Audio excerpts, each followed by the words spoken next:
Bayraq. Yəqin hamı bunu bilir. Bəlkə də bilmirsiniz. Nəysə. Yaxşı, bilmirsinizsə indi bildiniz. Heç maraqlı gəlib ki, bu bayrağı kim yaradıb? Dünyanın ən gözəl bayrağı olan Azərbaycan bayrağını bugün araşdıracağıq. Başlamazdan əvvəl ilk öncə gedək bayrağa, yəni ilk bayrağa. Bu ilk bayraq kim idi? Nə idi? Kim yaratmışdı? Deməli, hər şeydə olduğu kimi, yenə bayraq mövzusunda da gedirik, çıxırıq Çinə. Ay qardaş, bu nə dərddir belə? Hara baxırsan, Çin. Belə şey olar? Deməli, qardaş, tarixi mənbələrə görə ilk bayraq Çində və Hindistanda yaranıb.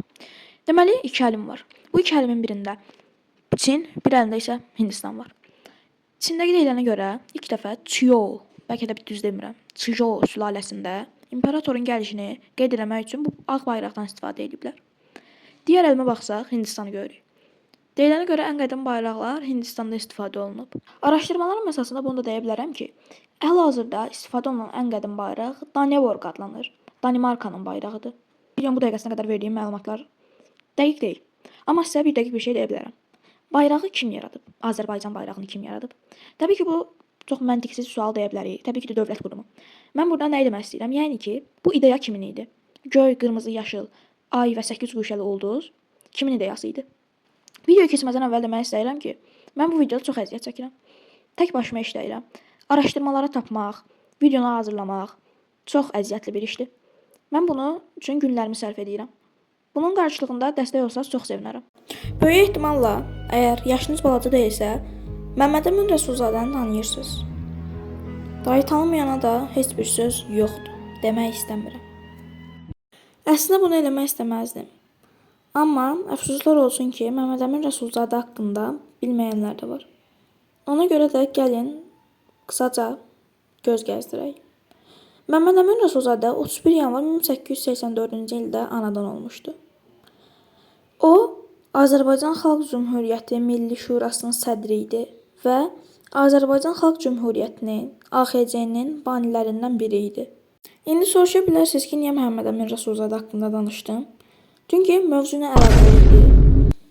Azərbaycan bayrağının yaradılmasında iki şəxsin böyük rolu olmuşdu. Ziya Göyalp və Məhəmməd Əmin Rəsulzadə.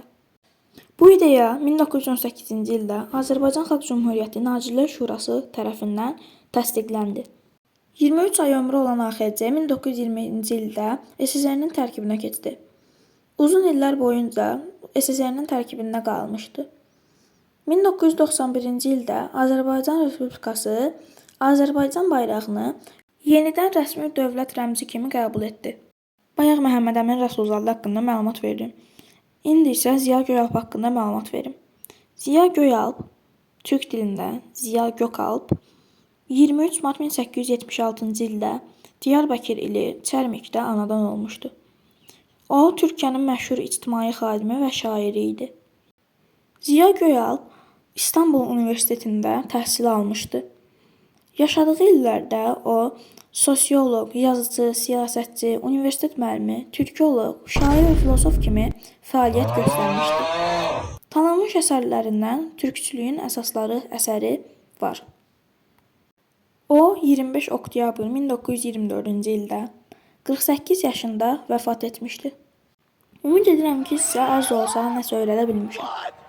Videonu bəyəndisə bəyənməyi, bəyənmədisə bəyənməməyi unutmayın.